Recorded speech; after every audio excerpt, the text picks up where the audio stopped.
kembali lagi dengan aku Dika Adrian. Kali ini aku mau share beberapa tips untuk kalian yang ingin masuk atau terjun di bidang videografi tentunya. Yang aku share di video kali ini bisa kita katakan bukan hal yang mutlak, tapi ini hanya sebagai pengalaman pribadi aku. Jadi aku share nih ke teman-teman. Mungkin beberapa tips yang aku share kali ini bisa menjadi acuan atau bisa menjadi pedoman juga buat teman-teman yang baru atau ingin merintis di bidang videografi tentunya. Nah, mungkin kalau misalnya teman-teman mengetahui di era digital sekarang ini kebutuhan videografi itu memang sangat meningkat. Jadi UMKM atau beberapa company atau perusahaan corporate besar itu memang membutuhkan yang namanya video profile atau video promosi untuk kebutuhan mempromosi perusahaannya tersebut. Sehingga tuntutan untuk membuat video itu pun semakin meningkat. Nah, jadi di sini ada 5 tips yang akan aku share ke teman-teman semua yang mungkin bisa menjadi referensi nantinya. Oke, kita lanjut tips yang pertama. Tips yang pertama ini merupakan aspek yang paling penting, yaitu adalah komunikasi. Nah, kenapa aku bilang komunikasi ini memang sangat penting? Karena kita harus menjaga hubungan kita selaku videografer ke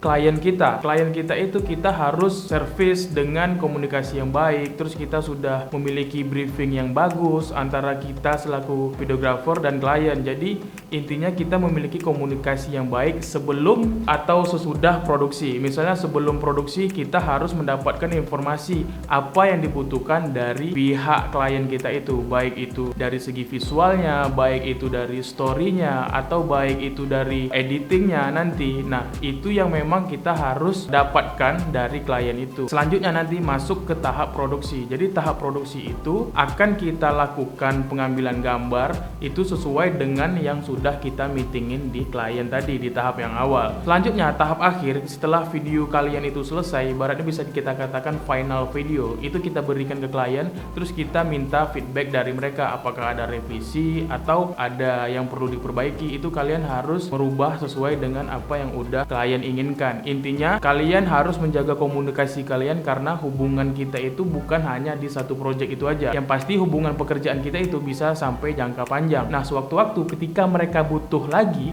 atau butuh kembali untuk membuat video, kita bisa dikontak lagi karena komunikasi kita itu cukup baik. Kita masuk ke tips yang kedua, yaitu adalah gadget. Nah, gadget yang bisa menunjang untuk mobilitas kita atau kita membutuhkan pekerjaan yang ada travelingnya. Untuk gadget ini bisa kita menggunakan handphone, iPad, atau tablet. Nah, calon klien kita itu bisa melihat portofolio kita dari gadget yang kita miliki. Intinya dengan gadget ini kita bisa mempresentasikan karya yang udah pernah kita buat sebelumnya kepada calon klien kita. Untuk gadget di sini aku menggunakan laptop dari Asus VivoBook S13. Aku sangat merekomendasikan laptop ini ke kalian karena laptop ini cukup kecil, mungil, tapi tenaganya itu cukup powerful karena sudah ditenagai oleh Intel Core i7 generasi ke-10 dan VGA GeForce MX 350. Yang aku sangat sukai lagi dengan laptop ini, dia memiliki display 13 inch dan bobotnya hanya 1,2 kg.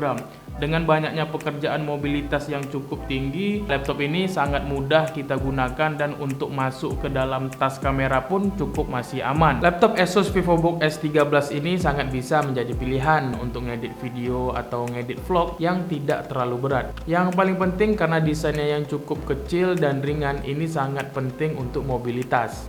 Mantap.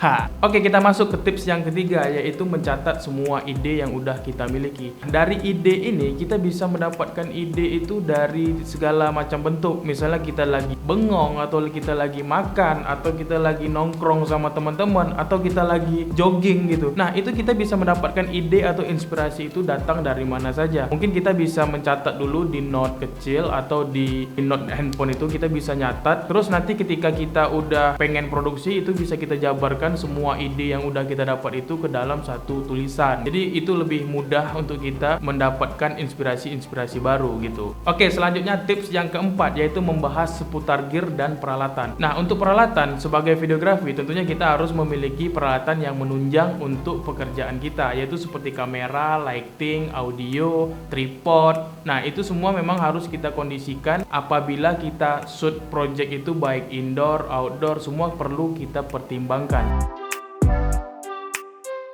Oke, tips yang kelima, ini merupakan tips yang terakhir, yaitu adalah memperbanyak referensi. Referensi ini memang bisa kita dapatkan di mana saja, baik YouTube, website, ataupun digital platform yang ada. Nah, itu kita bisa mendapatkan tips atau trik seputar teknik videografi ataupun konsep-konsep yang memang menurut kita itu beda gitu. Nah, bisa kita terapkan di project kita. Jadi ketika kita menyampaikan ide-ide dan konsep video kita kepada klien, nah mungkin mereka bisa mendapatkan inovasi-inovasi baru dari apa yang udah kita dapatkan dari referensi-referensi kita. Nah, yang pasti intinya jangan takut untuk belajar dan jangan takut untuk memulai. Apalagi di era sekarang ini, semua sumber yang bisa kita dapatkan itu, baik itu dari segi ilmu, baik dari segi teknik editing, itu bisa kita dapatkan di mana saja. Yang intinya jangan malas belajar.